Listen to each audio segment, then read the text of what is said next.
Welcome back to our YouTube channel. तो आज आम गोटे नुआ जगह को आसीचु। तो से जगह को भल भाव में जानीथे सेटा हूँ माँ गोजवाहिणी मंदिर आशा फेमस मंदिर। तो आप जानीथे तापर भी गोटे 2-3टा फिल्म अच्छी तो आपण मैंने जानीथे।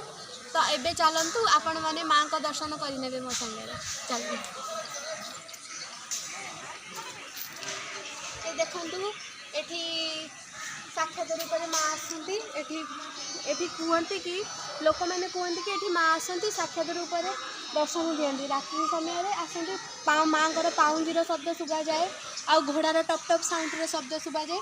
आपण मैंने देखु ये गछ अच्छे ये बेल गछटा अच्छी और चारि पाखे छोट छोट घोड़ा अच्छा माटीर घोड़ा और ये मानसिक भी ये लोक मैंने मानसिक करके मानसिक डोरी बांधती और इच्छा है मानसिक पूरा हेले मानसिक पूरा हेले माँ को पाखे पूजा और भोग अर्चना करें। तो आपण मैंने चलतु भितर माँ को दर्शन करें।